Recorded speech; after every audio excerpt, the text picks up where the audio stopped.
አንድ ወጣት ምን አጋጠመው መጀመሪያ እሱን እናደምጣለን። ይህ ወጣት እንግዲህ በስራ ላይ እንጨት እየቆረጠ እያለ ድንገት መቁረጫ ማሽኑ ላይ ወድቆ ሙሉ ለሙሉ እጁን የቆረጠው። ከዛ በኋላ ምን ተፈጠረ? መጀመሪያ እስኪ ጉዳዩን ወይም ደግሞ አደጋው ያጋጠመው ወጣት የሚለውን አድምጠን እንመለሳለን። ክብሮም እባላለሁ። የምሰራው ሰሚት የናስጨርጭር ስጋ ቤት ጋር ነው የምሰራው። ሰኞ ቀን ነበረ አርፍጄን የገባሁት ስራ። ጓደኞቼ እንጨት እየቆረጡ ጠበቁኝ። መጣውና ተቀበልኳቸው ማሽኑ። እኔ ተቀብዬ እየቆረጥኩ ያለው በቃ ልንጨርስ ትንሽ ይቀረን፣ በጣም ትንሽ። በጣም ስንቆርጥበት እንጨቱ እንደዚህ የነበረው ማሽኑ እንደዚህ ይሆን ወደ እንደዚህ ሆነ። እንጨት እነሱ ሲከቱ አላመቻላቸው። ለማስማማት ሞክር ክብሮም ሲሉኝ፣ ከዛ ከታች ብድግ አድርጌ ለማስማማት በግራ እጄ ነበረ ብድግ ሳረገው ኤሌክትሪክ ኮኔክት ነው አለቀ። ከዛ እዛው ላይ አስገባኝ። ሰከንድ አልቆየም እጄ ቆርጦ ሰደደኝ። እጄ ሲቆርጠው ቆምኩኝ። በዛን ሰዓት ቁሜ አማተብኩ። እጄን ሳየው ማሽኑ ላይ አንዱ እጄ ማሽኑ ላይ አለ፣ የተቆረጠው እዚህ ነው። አይኔ እየጨለመ መጣ። ብዙ ጊዜ የሕክምና ስህተቶች ሲሆኑ በደንብ ይጎላል ወሬው። የሕክምና ደግሞ ድል ጥሩ ውጤት ደግሞ ሲሆን የዛኔው ያህል ደግሞ ዶክተሮቻችንን ማሞገስ አለብን። እዚህ ዶክተር ራሄል፣ ዶክተር በረከትና ዶክተር ቢንያምን ጋብዘናል። እንኳን ደህና መጣችሁ። እንኳን ደህና ወጣት ክብሮም እጁን እንግዲህ ያጣል። በዚህም ወደ ሕክምና ቦታ መሄድ ነበረበት። ከዛ ምን ተፈጠረ? እስኪ ሙሉውን ታሪክ ልንሰማ ነው። ከማን እንጀምር? ዶክተር ራሄል ወይ ስራ ላይ የተፈጠረ ነው? አዎ በስራ ጊዜ ላይ የተፈጠረ ነው። የ20 ዓመት ወጣት ልጅ ነበረ እና በስራ ሰዓት ጓደኞቹ ጋር እየተጋገዙ ሲሰሩ በድንገት ማሽኑ እጁን ይቆርጥበትና ተራውጠው ወደ አቅራቢያ ሆስፒታል ይወስዱታል። በዛ ጊዜ መጀመሪያ የተወሰደው ልጅየው በራይድ ነው ወደ ሆስፒታል ተቋም የሄደው። ከዛ አንደኛው እንደው እንዴት እንዳሰበው አላቅም፣ አንደኛው ጎበዝ ጓደኛው ቀሪ የተቆረጠውን አካል ይዘነው እንሂድ እስቲ ብሎ አንስቶ ተከትሎት በሌላ መኪና ነው የወሰደው። የመጀመሪያ የደረሰበት ተቋም ለዶክተር በረከት ነው የተደወለውና እሱ ጋር ደግሞ የነበረውን ንግግር ይነግረናል። እስኪ ዶክተር። እሺ ታንክ ዩ። ሶ አይ ቲንክ አይሲኤምሲ ሆስፒታል ነው ታካሚ መጀመሪያ ሄደው። ሶ አይሲኤምሲ ሆስፒታል የነበረችው ጠቅላላ ሐኪም ዶክተር ቤተልሔም ትባላለች። አልፎ አልፎ ሄድ ነበር አይሲኤምሲ ሆስፒታል። ልክ እንዳየችው እኔ ጋር ነው የደወለችው። ሶ እንደዚህ አይነት ሙሉ በሙሉ ተቆርጧል። የተቆረጠውን ይዘውት መጥተዋል። 1 ሰዓትም አይሞላውም። መቀጠል የሚቻል ከሆነ ምን ታስባለህ ምናምን አለችኝ። ሶ ሪኢምፕላንቴሽን እንግዲህ ሌሎች ዓለም ወይም ደግሞ ይሄ የተቆረጠ እጅ መመለስ ሌሎች ዓለም ላይ በፌሎሺፕ በሬዚደንሲ በቪዚተርሺፕ ሌሎ ዓለም ላይ ስንሄድ ህንድ ምናምን አይተናል። ብዙ ሌሎችም ሀገሮች ላይ ሶ እንደሚቻል እናውቃለን። ፖሲቢሊቲው እንደሚቻል እናውቃለን። ከዚህ በፊትም የተወሰኑ የተሞካከርናቸውም ኬዞች ነበሩ እንደዚህ ሰክሰስፉልም ባይሆን እንዳሁኑ ኬዝ። ስለዚህ ያ ስለነበረ ጥሩ ካንዲዴት ነበር። ገና ኮሚኒኬት ታደረገኝ 1 ሰዓት ገና አልሞላውም። ወዲያውን ነው እንደተቆረጠ ይዘውት መጠዋል አለችኝ።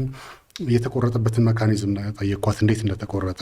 ሶ ማሽን ሻርፕ ከት እንደሆነ አንዳንድ የመኪና አደጋ ሲሆን ሙቲሌትድ ሲሆን የተቆረጠው በጥስጥስ ሲል ለመቀጠል ያስቸግራል።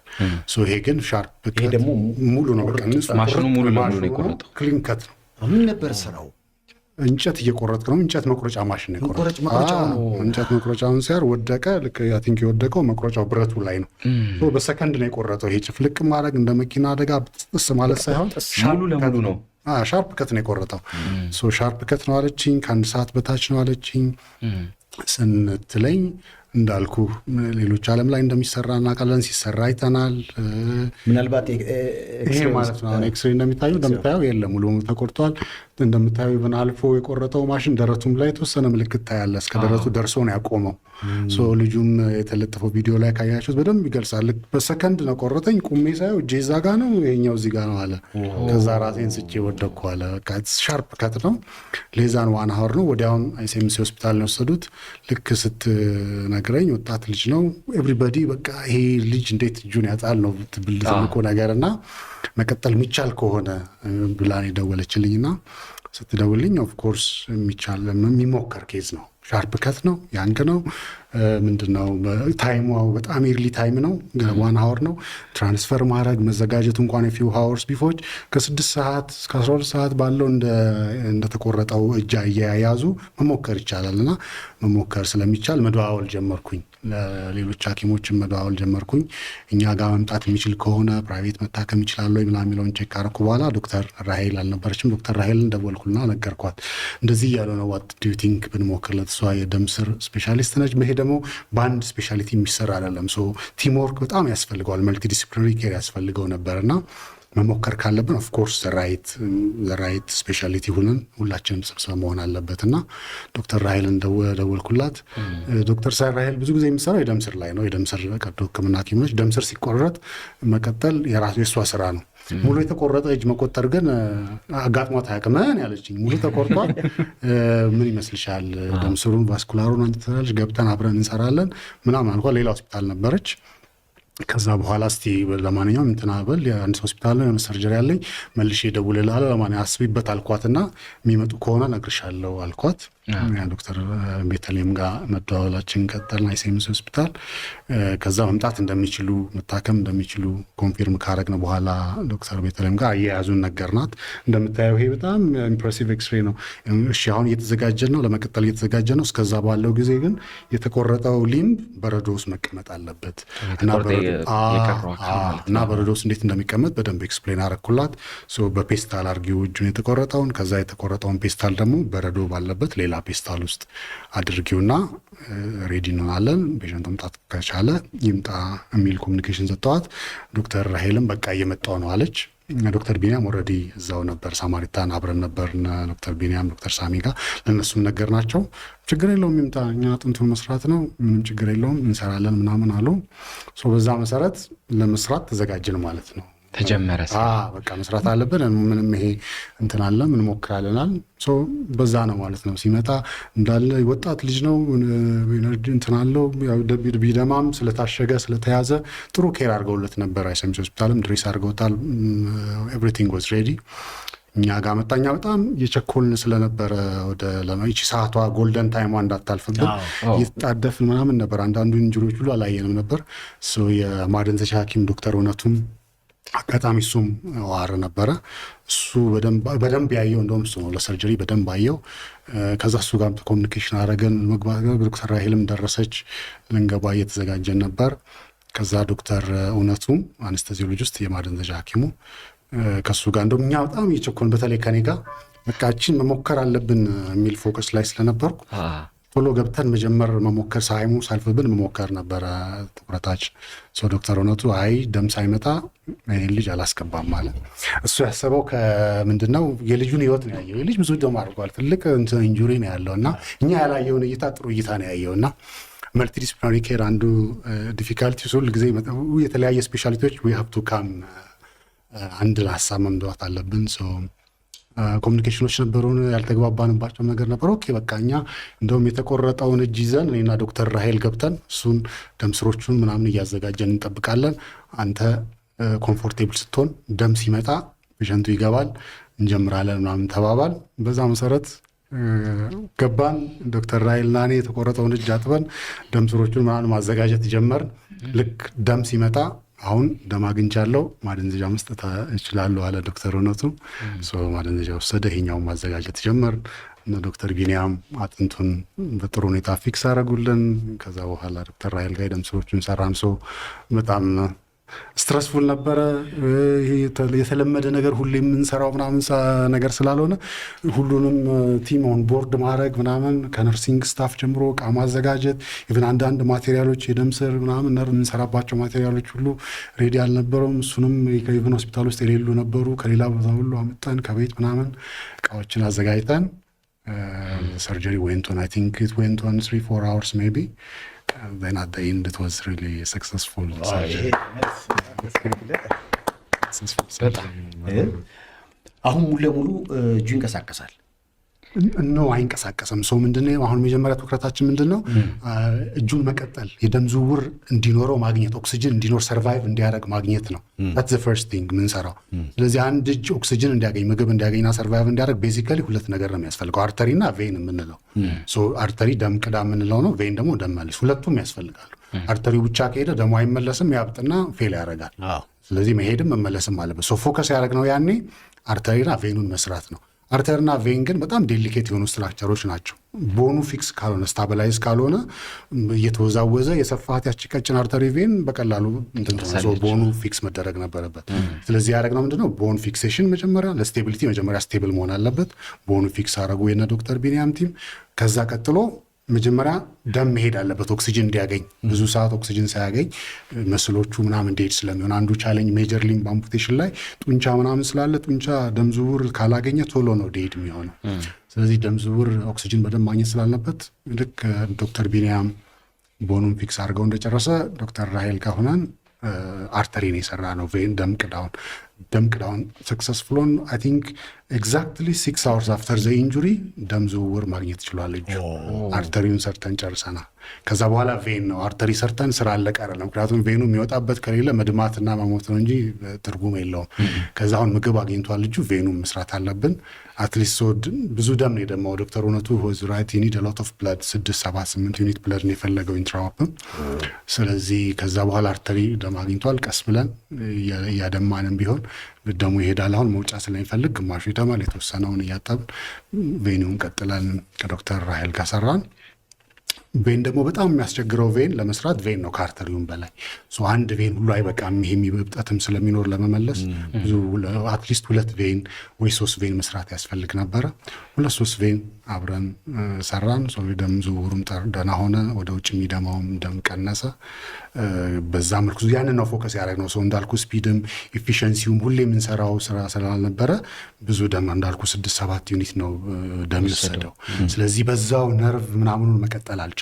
ሰው ነርቭ ሁኔታ ነው። ለዛ ነው ሰው 6-7 ዩኒት ደም ወስዷል፣ ስቴብል ሆኗል፣ እጁ ሰርቫይቭ አድርጓል፣ አርተሪ ቬን ሰርተናል፣ ቦኑ ስቴብል ነው። ነርቡን በዛው ቀጥላል መስራት እንችል ነበር፣ ግን ኢትስ ቱ ማች ፎር ዘ ፔሸንት። ያን ያህል ብሊድ አድርጓል። እኛ ኢመርጀንሲም የለንም። በቃ ይሄ ሰርቫይቭ አድርጓል፣ ደም ዝውውር አግኝቷል። ነርቡን መስራት ነርቭ እንደ ኤሌክትሪክ አይደለም የሚሰራው። ልክ እንደቀጠልከው ስራ ይጀምራል። ነርቭ ስትቀጥልና ብዙ ጊዜ ነርቭ ከተቀጠለበት ወደዚህ ያለው ፓርት እንደ ቲዩብ ብቻ ነው የሚያገለግለው። ከነርቭ ወደዚህ ያለው ፓርት ያድግና በዚህ በቲዩብ አድርጎ የሚሰራበት ቦታ ሲደርስ ነው ስራ የሚጀምረው። ብንቀጥልም ወዲያውን ስራ አይጀምርም ነበረ። ታይም አለ። ነርቭ ምንም ያጣድፍ ነገር የለውም። በሚቀጥለው ሳምንት ምናምን እንደገና አስገብተን ነርቭን እንሰራለን። ነርቭን ስንሰራ ነርቭ እንዳልኩ እንደ ቲዩብ ያገለግላል። ነርቭ ብዙ ጊዜ በቀን 1 ሚሊሜትር ምናምን ነው የሚያድገው። እያደገ ልክ ፓርቱ ላይ ለምሳሌ ነርቭ የሚሰራበት ፓርት 40 ሴንቲሜትር ወይም 30 ሴንቲሜትር ቢሆን 300 ሚሊሜትር እንደማለት ነው። 300 ቀን ይፈጅበታል እዛ ጋር ለመድረስና መጨበጥ ስራ ምናምን ለመጀመር ማለት ነው። ነርቭ ስራ የፓርት ኦፍ ቀስ ብለህ የምትሰራው ቶሎ ብትሰራው ጥሩ ነው። ታይም ለመግዛት እዛ ጋር የሚደርስበትን ታይም ለመቀነስ እንዳልኩ ኢሚዲየት ወዲያውን መሰራት የለበትም። ኢፊሽንሲ ምናምን ቢኖረን የተለመደ ነገር ነው ዳው ሊሰራ ይችል ነበረ። ግን እንዳልኩ ብዙ ደም ብተዋል እንደዚህ ሰው የሚያጣድፈን ነገር ስለሌለ ነርቡን ወዲያውን መስራት አላስፈለገንም። እንዳልኩ ኔክስት ዊክ ምናምን ነርቡን እንሰራለታለን። ነርቡ ታርጌት ኦርጋኖቹ ጋር ሲደርስ አሁን ያልከው ፋንክሽን መጨበጥ፣ መዘርጋት እነዚህ ነገሮች ሁሉ ይመለሳሉ ብለን ኤክስፔክት እናደርጋለን። ዶክተር ቢኒያም አንተ ደግሞ የአጥንት ቀዶ ጥገናና የከፍተኛ አደጋዎችና የመገጣጠሚያ ሰብ ስፔሻሊስት ነህ። እንዴት አገኘው? ማለት ይሄ የመጀመሪያ ይመስለኛል አይደለ? እንዲህ አይነት ሙሉ ለሙሉ የደረሰ የተቆረጠ እጅ መቀጠል መጀመሪያ ስትሰማ የተሰማ ስሜት ምን ነበር? እስኪ። አመሰግናለሁ ሰይፍሻ። ዜናውን የሰማነው እኔ ኦልሬዲ ሌላ ሰርጀሪ ላይ ነበር እዛው ሳማሪታን ውስጥ ሌሎች 3 ምናምን ሰርጀሪ ኦልሬዲ ሰርተን ነበር እና የመጨረሻውን ሰርጀሪ እየሰራው እዛ ሆኜ ነው ዶክተር በረከት የነገረን የእኛን ቲም የአጥንት ቀዶ ሕክምና የአዲስ ኦርቶ ቲም እኔና ዶክተር ሳሙኤል በጋራ ሆነን ሰርጀሪ እየሰራን ነበር የሰማነው እና ሀሳቡን ሲያነሳው ኢትዮጵያ ውስጥ ተሰርቶ ስለማያውቅ ዳውት ታደርጋለህ። ይሄ መጀመሪያው ነው እንግዲህ ባለን እውቀት እንደዛ ነው እንደተሰራና ሰክሰስፉል እንደሆነ እኔ አላውቅም። ቢያንስ እነሱ የሚሉትን እንሰማለንና ዳውት ሌላ ሀገር ተሰርቶ ሰክሰስፉል እንደሆነ እናውቃለን። ኢትዮጵያ ውስጥ ግን በተለያዩ ምክንያቶች ባለሙያ ኦልሬዲ ባለፉት ጥቂት ዓመታት ኢትዮጵያ ውስጥ ብቁ ባለሙያዎች ማፍራት ተችሏል። ግን በተለያዩ ምክንያቶች ዝም ብሎ ባለሙያ ስላለ ብቻ ልትሰሩ አትችልም። አንዱ እኔ እንደ ትልቅ ነገር ማየው ይሄን ኢትስ ስቴትመንት ማለት ካፓሲቲያችን አቅማችን እየገነባ እንደመጣን ያመላክታል። በአስቸኳይ ወደ ጤና ተቋም መድረስ፣ ከዛ በኋላም ደግሞ እጁን የተቆረጠውን እጅ በበረዶ በሚገባ ደረጃ ይዞ በሰዓቱ መድረስ፣ ከዛም የእኛ ቲም ደግሞ በሙሉ ተሟልቶ ይሄ ትልቅ ስቴትመንት ነው። ባይተው ቼን ነው። ከዚህ ቼን ውስጥ አንዱ ከዚህ ሰንሰለት ውስጥ አንዱ ቦታ ላይ እንኳን ቢቆረጥ ስኬታማነቱ እንትን አይልም። ስላለን ብቻ ስፔሻሊስት ምናምን ትርጉም የለውም። ደም ስር ከዚህ በፊትም እሷ ስትቀጥል የኖረች ነገር ነው። እኛ አጥንት ከዛም የተሰበሰበ ሌሎች ስብራቶችንም መገጣጠሚያ ቅየራ እንሰራለን ኖርማሊ። በተናጥል ፕላስቲክ ሰርጅኑም ከዛ የተሰበሰቡ ይሰራል። በዚህ ደረጃ ግን እንደ ቡድን ሆኖ ተቋሙም ዝግጁ ሆኖ ሙሉ ቲሙ ተሟልቶ በወቅቱ ተቋም ደርሶ ሁሉ ነገር ክሊክ አድርጎ ሰርጀሪው ለውጤታማነቱ ትልቁ አስተዋጽኦ ይሄ ነው እና እንደሰማን እኛ ኦልሬዲ አጥንት ማያያዙ እናያይዘዋለን እኛ ችግር የለም እናንተ ሁሉ ነገር እናንተም ከቫስኩላር ሰርጅን እና ፕላስቲክ ሰርጅን መነጋገር ይኖርባቸዋል። ሌላው ነገር ሰክሰስፉል የመሆኑ ነገር ምን ያክል እምነት አላችሁ የሚለውን እናንተ ካመናችሁበት በእኛ በኩል ችግር የለም። የእኛ በጣም መሰረታዊ ነገር ምንድን ነው? የእነሱ ቫስኩላር አሁን የተሰራው ሰርጀሪ ቫስኩላር ሰርጀሪው በአስቸኳይ ስራውን መስራት እኛ ካልቻልነ እጁን እንደ ልብ እያዘዋዘሩ ምናምን መስራት አይቻልም። አንድ ማድረግ መቻል አለብን። ሁለት የነበረውን ነገር አንድ በጠንካራ ሁኔታ የተያያዘ ነገር ማድረግ አለብን። ይሄን ለማድረግ አማራጮች አሉ። ከውጭ የሚገባ ብረት አለ፣ ከውስጥ የሚገባ አለ። ከውስጥ በጣም ይመቻል። እነሱ እንደ ልባቸው ነው መስራት ትችላለች ቫስኩላር። ስለዚህ በቃ እኛ ዝግጁ ነበርነ። ዶክተር በረከት እንደገለጸው በሚያስደንቅ ሁኔታ ሁሉም ነገር ተሰካካና በቅጽበት ወደ ጤና ተቋም መሄዳቸው ከዛ በኋላም ደግሞ ጤና ተቋሙ ጋር ደግሞ የተወሰደው እርምጃ መጀመሪያ የሄዱበት ጤና ተቋም ደሙን ማቆም መቻላቸውና የተቆረጠውን በበረዶ ሸፍነው በሚገባው ደረጃ አሁን ላይክ የተቆረጠውን እጅ ቀጥታ በረዶ ላይ ቁጭ አድርገው ቢያመጡት ከጥቅም ውጭ ሊሆን ይችል ነበር። በነገር ቴምፕሬቸር በጣም ወሳኝ ነው። ሕክምናው ላይ ኮልድ ስኬሚያ እና ዋርም ስኬሚያ የምንለው ነገር አለን። ሙቀት ቢኖር ጭራሽ 38 ዲግሪ ሴንቲግሬድ ልክ እንደ ቦዲ ቴምፕሬቸር በእጃቸው ተሸክሞት ቢመጡ የውጤታማነቱ ነገር በጣም ሊወርድ ይችል ነበር። በደቂቃዎች ነው የሚመዘን የሚለው እንደሌላም ነው። ኦርጋን ትራንስፕላንቴሽን የኩላሊት፣ የጉበት፣ የልብ አሁን አንዳንድ ያደጉት ሀገሮች ላይ አንድ ቦታ ላይ ይወጣና ወደ ሌላ ሀገር በአውሮፕላን ይላካል እና በበረዶ ነው የሚያዘው። በበረዶ እስከ 4 ዲግሪ ሴንቲግሬድ ድረስ አወርደ ካያስከው የመቆየትና ጤናማ የመሆን እድሉ ያም የሆነው ምንድነው በፕላስቲክ ተደርጎ ዶክተር በረከትን ባስቀመጡ አቅጣጫ መሰረት በዙሪያው በረዶ ተደርጎ በላስቲክ ተደርጎ ነው የመጣው። በጣም ኦፕቲማል በሆነ ሲቹዌሽን ቀጥታ በረዶ ላይ አስቀምጠውት ቢሆን ወይም ደግሞ በረዶ ባይጠቀሙ ይሄ ነገር ላይመጣ ይችል ነበር። ስለዚህ ለማህበረሰቡም ትልቅ ትምህርት ነው። ነገሮች ተሰካክተው ቶሎ ጤና ተቋም ሄዱ። ጤና ተቋም ወደኛ ላከ። እኛም ዝግጁ ነን። መገኘታችን መሰባሰባችን ተስማማን። ኦፕሬሽን ክፍል ገባ። ደግሞ እንደተባለው መጀመሪያ ኦፕሬሽን ቀድሞ የደረሰው የተቆረጠው እጅ ነበር። የተቆረጠውን እጅ እኔም ጆይን አድርጌ እነሱ የደም ስሩን በአግባቡ ለዩት፣ ነርቡንም ምንም በደንብ ተለየ። እኔም የሚቀጥለውን አጥንት ክፍል በአግባቡ እንዲቀል ሰርጀሪው እንዲቀል በማድረግ አዘጋጀሁት። ከዛ ልጁ መጥቶ ማደንዘዣ ከወሰደ በኋላ በ20 ደቂቃ ምናምን ባልሞላ ጊዜ ውስጥ እንትን ማለት ነበረብኝ። ምክንያቱም ቅድም 6 ሰዓት ሚል የተጠቀሰው ነገር ከዛ ባይበልጥ ይመረጣልኝ። ስለዚህ በአስቸኳይ ቶሎ እንትን አደረግን። ከዛ በኋላ ያው የደም ስር መቀጠሉ ሰርጀሪ ቀጠለ። አሁን 3 ሳምንት ሰርጀሪ ከተሰራ ውጤታማ ሊሆን ይችላል። እጁን እያየሁት ነበር አሁን፣ ምክንያቱም ገና መንቀሳቀስ እንኳን ሳይችል አሁን የተቀጠለው እጅ ነው አይደለ ፎቶ ላይ የማየው እና እጁን በፎቶ እንኳን ስታየው ቀይ ሆኖ ቀይ ነገር አለ ነው። ስለዚህ ይሄ መጀመሪያ ኦፕሬሽን የሰራንለት ቀን ላይ ዶክተር በረከት እንዳለው በጣም ብዙ ደም ፈሶት ነበረና ቫሶፕሬሰር ይባላል። ግፊትን መቆጣጠር ሰውነት ሳይችል የግፊት መድኃኒቶች ብላድ ፕሬሸሩ ዝቅ ብሎብን ለክፉ እንዳይሰጥ፣ ኩላሊት እንዳይጎዳ፣ ልቡ ጭንቅላቱ ኦክሲጅን እንዲያገኝ የግፊት መድኃኒቶች እየሰጠነው ነው ኦፕሬሽኑን የሰራንለት። ብዙ ደም እየወሰደ ነበርና የነርቭን ኦፕሬሽን ያዘገየነውም ለዛ ነው። ስምመን መድኃኒት ላይ ሆኖ በቆየ ቁጥር ለህይወቱም አደጋ ይሆንበታል። ስለዚህ አሁን እጁን ማትረፍ ኦክሲጅን ካገኘ፣ ንጥረ ነገር ካገኘ፣ መላሽ ደም ስሮቹ ደህና ከሆኑ የነርቭ ሁኔታ የፋንክሽናሊቲውን እናውቃለን። ቶሎ ቢሰራለት የተሻለ ይሆን ነበር፣ ግን አሁንም በፊዚዮቴራፒ የመመለስ እድል ይኖረዋል። ከዛም ተጨማሪ እስከ ላይ ድረስ ነው የሸፈነው ካየኸውና አንዳንዴ ኦክሲጅን ያላገኘ አካል ኦክሲጅን ሲሰጠው የበለጠ የማበጥ እና የኦክሲጅን ማጣቱ እንደገና ሊያባብስ ይችላል። ስለዚህ ፋሾቶሚ የሚባልም እስከ ላይ ድረስ እስከ እጁ ጫፍ ድረስ ኦፕሬሽን ሰርተንለት ከፍተንለታል። ገቢና ወጪው እብጠት የበለጠ እንዳያፍነው ማለት ነው።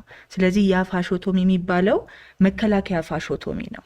ስለዚህ የተቻለንን ነገር በሙሉ እንዳለው ዶክተር በረከት ነርቭን አርተሪውን ለይተን ተቆርጦ የመጣውን አካል ራሱ ደም ረግቶብን እንዳይቆይብን ደም የሚያቀጥን መድኃኒት ውስጡ ረጭተን ነው ያስቀምጠን እዚህ ጋር ያለውን ደግሞ የሰራ ነው። ስለዚህ ባለን እውቀትና ባለን አቅም በሙሉ የተቻለውን አድርገናል እና ውጤታማ ስለሆነ በጣም ደስ ብሎናል። ከዛ በኋላ ከኦፕሬሽኑ በኋላ ግን ብዙ ነገሮች ያስጨንቁናል። አንዳንዴ አሁን ለምሳሌ ኢንፌክሽን ሊፈጥር ይችላል። ምክንያቱም እንደው ማሽን ነው የቆረጠው፣ የአካል ቆሻሻ ላይ ነው የወደቀው። ስለዚህ ኢንፌክሽን ካለው ላይሳካ ይችላል። የሰፋናቸው ክሮች ሊላሉና ደም መፍሰስ ሊመጣ ይችላል። ከዛ በኋላ ደግሞ የሰፋናቸው ደም ስሮች ውስጣቸው ደም ረግቶ ደግሞ ሊደፍንብን ይችላል። ሌሎችም የሚያስጨንቁን ነገሮች ይኖራሉ። አጥንቱ አሁን ኢንፌክሽን ሊፈጥር ይችላል። ስለዚህ ጊዜ ሰተነው ማየት ነበረብን። አሁን 3 ሳምንት ስናየው ቻንሳችን ጥሩ ነው። የእጁ መትረፍ እድሉ በጣም ጥሩ እየሆነ ነው የሚሄደው ጊዜ ባለፈ ቁጥር ማለት ነው። ስለዚህ አንቲባዮቲክም ወስዶ ደምም ወስዶ የመጀመሪያ ጥቂት ቀናት ላይ ለዛውም የኩላሊት ፋንክሽኑ ትንሽ ተጎድቶ ነበረ። ኩላሊቱ በጣም ብዙ ፈሳሽና ደም ስላጣ እሱን ደግሞ በፈሳሽ በኦክሲጅን ላይ በደም በመስጠት አስተካከል ነው። ደም ማቅጠኛ እየሰጠ ነው። ያ ደም ስሮቹ እንዳይረጉ ኤቭሪቲንግ ማድረግ የሚቻለውን ተደርጎለት ተሳክቶ ነበረ በዛ ሰዓት ማለት ነው። ከዚህም በኋላ ሆፕፉል የሚያደርገን ነርቭ ሪፔር ከተሰራ በኋላ ፋንክሽናሊቲውን የምናየው ከብዙ ወራት በኋላ ነው። አሁን ግን እንደው እኛ ሀገር ስቲግማ አለ። አምፒውቴሽን ሲባል እጅን ማጣት እግርን ማጣት በጣም ትልቅ ስቲግማ አለ እና ለ20 ዓመት ልጅ እንደው እጁ ራሱ አካሉ ላይ ሆኖ ባይሰራ ራሱ በቃ በጣም ብዙ ነገር አንብቦ ነው ታካሚያችን የሚጠይቀን። እንዴት ነው ስራው? ግን ደስተኛ ነው። አትሊስት ስቲል መኖሩ እጁ ላዩ ላይ አለ እና እኛም እሱ ነው ደስታ የሚሰጠን ማለት ነው። ከዚህ በኋላ ግን ዊልሲ እንግዲህ እግዚአብሔር የሚጨምርበት። ግን የመሳካት እድሉ ምን ያክል ነበረ? መጀመሪያ ሰርጀሪውን ከመጀመራችሁ በፊት ስታዩት እናንተ እዚህ ላይ የመሳካት እድል ይኖረው ነበረ ብላችሁ አስባችኋል? ከጭንቀት ጋር በተያያዘ መቼም ትልቅ ስራ ነው። ግን መጀመሪያ የመሳካት እድሉ እንደው በፐርሰንት ቢቀመጥ ምን ያክል ይሆን ነበረ ስታስቡት? እዚህ ጋር አንድ ነጥብ ማንሳት እንፈልገው ምንድን ነው፣ እጅና እግር አንድ አይነት አይደለም። አንድ ሰው እግሩ ሲቆረጥ እግርን መቀጠል እና እጅ መቀጠል የዓለም ላይ ይሰራሉ። ግን እጅ ሞር ሴንሲቲቭ ነው። እጅን አርቲፊሻል አይተካውም። አርቲፊሻል እጅና የተፈጥሮ እጅ በጣም የተራራቁ ነገሮች ናቸው። እግር ግን ከሞላ ጎደል ኦስካር ፒስቴሪየስ የምታውቋቸው የሳውዝ አፍሪካ ሯጮች ምናምን እግር አርቲፊሻሉ እኔ በግሌ እግሬ የተቀጠቀጠ ሆኖ እንደምንም ከሚተርፍልኝ ተቆርጦ አርቲፊሻል ቢገባልኝ ነው የምመርጠው በእግሬ ቢሆን። እጅ ላይ ግን እንደዛ አይደለም። እጅ ላይ የተፈጥሮ እጅ እጅግ በጣም አስፈላጊ ነው። አሁን እዚህኛው ሰርጀሪ ላይ ማትረፍ ተችሏል። እጁ ተርፏል። ካሁን በኋላ የመትረፍ እንትኑ ጉዳይ ላይ ፌል የማድረግ እድል ከ1% አይበልጥም። በፌል ሬቲ ካነሳ ነው። ነርቭ ደግሞ ይሄኛው አብሮ አንድ ላይ 2 ስኩል ኦፍ ቶት ነው ያለ። አንዳንዶቹ ሁሉንም ነገር በአንድ ጊዜ መጨረስ የሚሰራባቸው ቦታዎች፣ አንዳንዱ ቦታ ደግሞ የነርቭን መቀጠል 3 እና 4 ሳምንት ድረስ ማዘግየት የሚሉ እንትኖች አሉ። አከራካሪ ናቸው። እኛ እንግዲህ በሁለተኛው ሄደናል በተለያየ ምክንያት። የነርቭ መቀጠል ግን ከዚህኛው ኬዝ በተለየ ሁኔታ ዶክተር በረከት የሚገልጹ ይሆናልኝ። የነርቭ መጎዳት እንግዲህ መቆረጥ ምናምን በተለያዩ አደጋዎች የተለመደ ነው። የነዛ እንደዚህ አይነት የሚገጥማቸው ሰዎች በወቅቱም ጠብቀውም ይመጣሉ፣ አንዳንዴ ዘግይተውም ይመጣሉ። ነርቫቸው ይሰራላቸዋል፣ ይቀጠላል። በሂደት እንደተባለው ነርቭ በሂደት በወራት መጀመሪያ ግሮስ የሚባሉት ምሳሌ የዚህኛው መንቀሳቀስ ይመጣሉ። በሂደት የጣቶቹ ቀስ እያሉ እነዛ ነገር የመምጣት እድሉም እጅግ በጣም ከፍተኛ ነው። በእኛ በሳይንስ እምነት የነርቭም ስራ ላይ አሁን ነርቭን እንሰራለታለን እንዳልኳቸው ብዙም አናቆየውም። በሚቀጥለው ሳምንት እንደዚህ ድጋሚ ኦፕሬሽን ገብተን የነርቭን ሰርጀሪ እንሰራለታለን። ይሄ ያንግ ልጅ ነው። በተቻለ መጠን ዊ ዋንት ቱ የሚቻለውን ፋንክሽን ሁሉ መስጠት ነው የምንፈልገው። ነርቭ ሰርጀሪም ዶክተር ቢኒያም እንዳለው ሁሌ የምንሰራው ሰርጀሪ ነው። ዱ ዘ ነርቭ እንዳልኳቸው ኔክስት ዊክ ምናምን ነርቭ ሰርጀሪ እንሰራለታለን። ፋንክሽናል ፖሲቢሊቲም ይኖረናል። ዶክተር ራሄል እንዳለችው ግን አሁን እጁ ብቻ ሰርቫይቭ በማድረጉ ራሱ እኛም ደስተኛ ነን፣ ፔሸንቱም ደስተኛ ነው። ዶክተር ቢኒያም እንዳለው ሰርቫይቭ ማድረጉ በራሱ ትልቅ ሰክሰስ ነው። ፋንክሽንም ደግሞ ይኖረዋል። ኤልቦ ፋንክሽን ይኖረዋል። ፍሌክሽን ኤክስቴንሽን ትንሽ ሞረድ ስለሚል ጡንቻዎቹም ስለተረፉ በተለይ የዚህ የኤልቦ ፋንክሽን ይኖረዋል። የእጅ ፋንክሽንም የኤልቦ እነዚህ ፋንክሽኖች የተወሰኑ የሚቀሩት ነገሮች ይኖራሉ። እንደ ኖርማል እጅ 100% ላይ መለስ ይችላል። ሪከቨር ሲያደርግ እንዳልኳቸው ሎንግ ፕሮሰስ ነው። ነርቭ እንደ ኤሌክትሪክ አይደለም የሚሰራው። እንደተቀጠለ ወዲያውን ኮንዳክት ማድረግ አይጀምርም። አድጎ ምናምን ያልኳችሁ ፕሮሰስ ስላለ ሎንግ ፕሮሰስ ነው፣ ግን ፋንክሽንም ይኖረዋል። እሱንም እንሰራለታለን። ሰክሰስ ያልከው እንዳልኩ ስንገባ እኔ አውዞ ኦፕቲሚስቲክ ነበርኩኝ። ከዚህ በፊትም አንድ ኬዝ ሞክረን ነበረ። ለአንድ ሴት እንዲሁ ጸጉሯ እንዲህ ማሽን ገንጥሏት ከዚህ ጀምሮ አንድ ሞክረን ነበር አቤት ሆስፒታል፣ ፐብሊክ ሆስፒታል ለመቀጠል ሞክረን ማታ ኦቨርናይት ምናምን ጥሩ ብለድ ፍሎ ነበረው። ኔክስት ዴይ ላይ ፌል አረገ። ያ በጣም ትሮማቲክ ኤክስፔሪንስ። ያኔንም ኦፕቲሚስቲክ ሁነን ህንድ የተወሰኑ እቃ ያዣቸው የመጣዎች ምናምን እቃዎች ነበሩ። እንግዲህ ሴታፑ የለም። ቅድም ሰይፉ ሲነግረን እንደነበረው በእኛ በራሳችን በያዝነው እቃ ነበረ ሞክረውና አንድ እንደዚህ አይነት ኬዝ ሞክረን ፌል አድርጎብን በጣም ትሮማታይዝ ብኛ ነበር። አይ ቲንክ 2 years ባክ ነው ያ ሀፕን ያደረገው።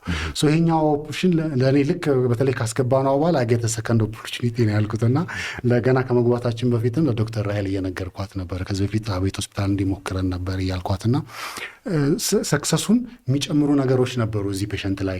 አንደኛ ቲም ሆን ቫስኩላር አለ፣ ፕላስቲክ አለ፣ ጥሩ ሴታፕ አለን፣ ኢንስትሩመንቶቹንም አሟላን ከዚህም ከዛም ብለን። ከዛ ደግሞ ከዚህኛው አሁን ካልኩ ኬዝ የተለየው እነዚህ ትንሽ ፕሮክሲማል ስለሆኑ የደም ስሮቹም ትንሽ ትላልቅ ናቸው። እነሱ ሁሉ ፕሪዘርቭ ታይም አላለፈም። ገና 6 ሰዓት 4 ሰዓት ምናምን ሳይሞላ ወደ ኦፕሬሽን ማስገባት ይችለናል። በዛ ምክንያት ስንሰራለት ኦፕቲሚስቲክ ነበርን። በቃ ዊ ካን ዱ ኢት የሚል ኦፕቲሚዝም ነበረን ዶክተር ራሄልም ጋር ፐርሰናል እኔምና እኔ ግን ስመክራቸው ልክ መጀመሪያ ስደርስ 50-50 ነው ያልኳቸው። ምክንያቱም የእኛ ሴታፕ ቴስትድ አይደለም። በደዚህ ደም ላይ ይገኝ ይችላል። የውስጥ ኦፕሬሽን ሰዓት ላይ የምናገኛቸው የነርቭና የደም ስር ጉዳት ምን ያህል መጠን ላይ እንደሆነ አናውቀውም። አንዳንዴ ከእግር አካባቢ ትርፍ ደም ስሮች ወስደን ቬን ወስደን ረዥም የሆነ ጋፕ ካለ ደም ዝውውር ላይ ማለት ነው ተተኪ ደም ስር ከእግር ላይ ተወስዶ መጠገን ሊኖርብን ይችላል። እሱ ደግሞ ኦፕሬሽን ሰዓታችንን የበለጠ ያራዝምብናል። 2 ቦታ መስፋት ያለብንን 4 ቦታ ነው የምንሰፋው ማለት ነው። ስለዚህ 50-50 ነው ቻንሱ። ምክንያቱም አናውቀውም፣ እኛ ሀገር ሴታፑን አናውቅም። ግን የሌሎች ሀገሮችን ስናይ ቤስት ሴታፕ ላይ አሁን ለምሳሌ አምቡላንስ ሲስተም ያለበት ቶሎ ታካሚ ሆስፒታል መድረስ የሚችልበት ሴታፕ ላይ ስኪሉም ኖሌጁም እና ቲም አፕሮቹ በደንብ ኤስታብሊሽድ የሆነበት አገሮች ላይ እስከ 90-93% ሊደርስ ይችላል። አፍሪካ ሀገሮች ላይ ግን ፕሪንት የተደረጉትን ስናነብ ነበረ። ከጨረስን በኋላ እስቲ ሌሎች አፍሪካን ሀገሮች እንዴት ነው ልምዳቸው የሚለውን ስናየው አንዳንድ ሀገሮች ጎረቤቶቻችን አሁን ኬንያ 75% 12 ኬስ ኦቨር 5-6 ዓመት የተሰሩትን አይተው የተሳካላቸው 75 ጊዜ ብቻ 75% ኦፍ ዘ ታይም ነው። ወደ ሳውዝ አፍሪካ ደግሞ በጣም ብዙ አደጋ ያለበትና ትሮማ ያለበት ሀገሮች ሲሄዱ ደግሞ 50-50 ነው የነሱ። ስለዚህ ግምታችን ከአፍሪካ አንጻር ልክ ነበርን። 50-50 ነበረ ቻንሳችን። ግን ዶክተር በረከት እንዳለው በጣም ብዙ ፖዚቲቮች ስለነበሩ አሁን እድሜው የገፋ ሰው ቢሆን ኖሮ ደም ስሮቹ ራሳቸው በተፈጥሮ ጠጠር ሊሉ ይችል ነበረ። ካልሲፊኬሽን ወይ አትሮስክሎሮሲስ ምንላቸው በሽታዎች አሉ። እነሱ አይነት በሽታዎች ያላቸው ታካሚዎች ላይ ሜቢ ውጤታማ ላይሆን ይችል ነበረ። ደም ስሮቹ ኦልሬዲ በሽታ በተፈጥሮ ስላላቸው እድሜ ያመጣቸው ለውጦች ስላሉ ደም በደንብ ላያገኝልን ይችል ነበረ እጁ ማለት ነው። ስለዚህ እድሜውም ፍጥነቱ አመጣጡም በረዶ ላይ መሆኑ ቶሎ አጥንቱ ተገጥሞ ቶሎ ደም ዝውውሩን ማስተካከል መቻላችን በጣም ፖዚቲቭ አውትካም እንዲኖረው አድርገዋል ማለት ነው። በዛ ላይ ቲም አፕሮች አኔስቴዚዮሎጂስቶቹን በደንብ ደም እንደሚያስፈልገው የሽንት መጠኑን ፎሎ እያደረጉ አይ ፕሬሰር ያስፈልገዋል አያስፈልገውም። አይሲዩ ራሱ ሲተላለፍ ወደ አሁን ጽኑ ህሙማን ክፍል ነው የገባው። ከኦፕሬሽን በኋላ ቀጥታ ወደ ኖርማል አልጋ ክፍል አልተላከም። አይ ትንሽ ቀስ ብለን እናንቃው ቶሎ መንቃት አይችልም ይሄ ልጅ ተብሎ ከነ ኢንዶትራኪያል ቲዩቡ ነው ወደ አይሲዩ የገባው።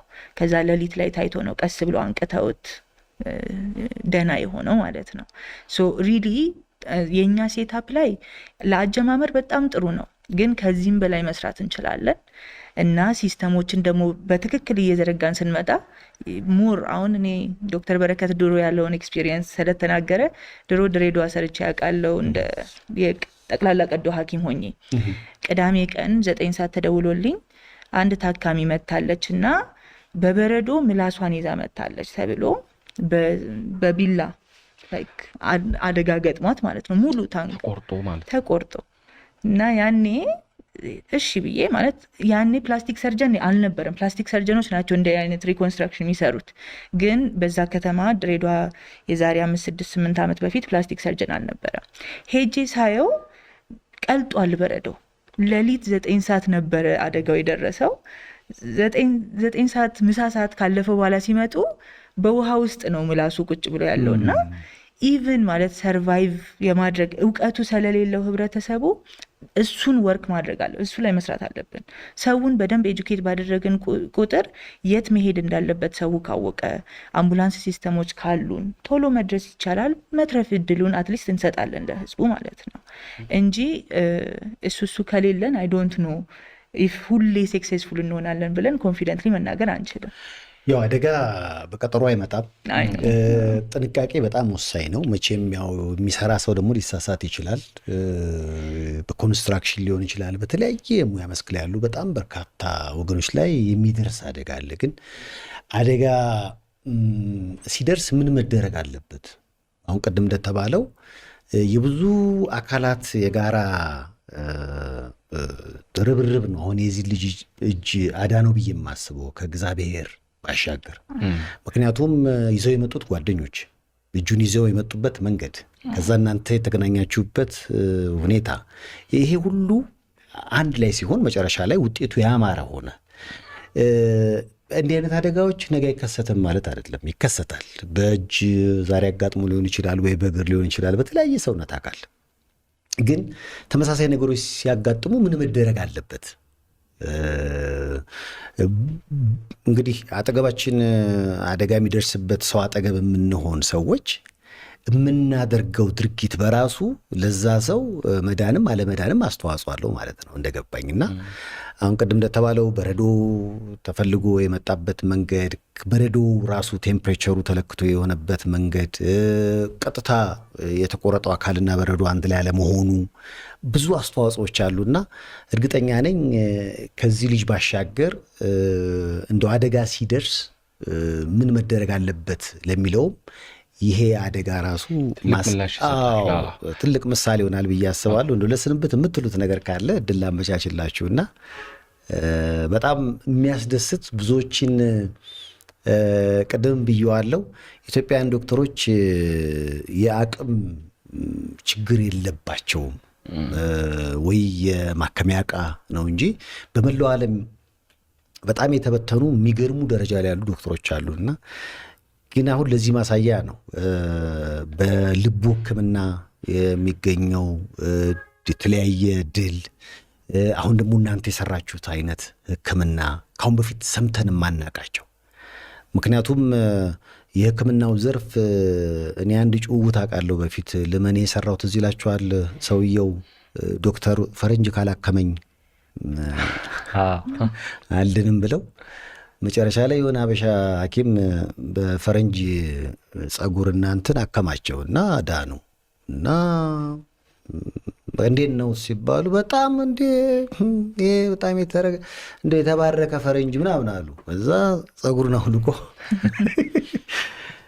እሱ እኮ ነው እንደዚህ ሆኖ በሜካፕ በምን ብሎ ፈረንጅ መስሎ ያከሞት እርሱ እኮ ነው ተብሎ ሲያዩት አበሻ ነው። ስለዚህ ነው እዚህ ጋር የሚወጋኝ ምናምን ወዲያው ማቃሰት ጀመረው። ይሄ ከድሮ የመጣ ይመስለኛል። ለእኛ ለራሳችን የሕክምና ሰዎች የምንሰጠውን ግምት የሚያሳይ ጭውውት ይመስለኛልና ከዛ አንጻር በጣም የሚያኮራ ስራ ነው የተሰራው። ወጣት መሆናቸው ደግሞ እንደምትመለከታቸው በጣም ወጣቶች ናቸው። ምናልባት እኔ የተወሰነ ብበልጣቸው በእድሜ አይደል? ስለዚህ እኔ ልወልዳቸው ነው ማለት ነው። በዛ ልንል እንችላለን። እና ከዚህ በኋላ ሊሰሩ የሚችሉትን ነገር ስታስበው ወጣት መሆናቸው በጣም የሚያስገርም ነው። ይሄ በጣም በጣም ሊነገር የሚገባው ምናልባት ሴፍሻ በሌላው ሀገር አሁን እነሱ የሰሩት እንደ ቲም አድርገው የሰሩት ይሄ ድንቅ ስራ ሌላ ሀገር ቢሆን ኖሮ ከዚህ በላይ ይጫጫህ ነበር። የምር እንግሊዛውያን ይሄን አድርገውት ቢሆን ኖሮ ሙሉ ቀን ዜና አድርገው ሲያወሩት ይውሉ ነበርና በጣም በጣም በጣም ዶክተሮቻችንን ማድነቅ ይገባናል። በጣም የሚገርም ስራ ነው የሰራችሁት። ኮርተንባችኋል ለማለት ነው። ምናልባት ሕክምናውን የተሰጠውንም ወጣት ፈልገን እናወራውና የእሱንም ስሜት ለተመልካቾች ለአድማጮች ለማጋራት ጥረት እናደርጋለን። ዶክተር ራሄል አባየሁ፣ ዶክተር በረከት አጥናፉና ዶክተር ቢኒያም ተሾመ በሰራችሁት ድንቅ ስራ ሳማሪታን ሆስፒታልን ጨምሮ በጣም ኮርተንባቸዋል ለማለት ነው የጋበዝናችሁ። ያው እንግዲህ በቀጣይም ሌሎች የሚገርሙ ስራዎች ተሰርተው የምንገናኝ ይመስለኛል። እንግዶቻችን ስለሆናችሁ ከልብ አመሰግናለሁ። ያው ተመልካቹም ራሱ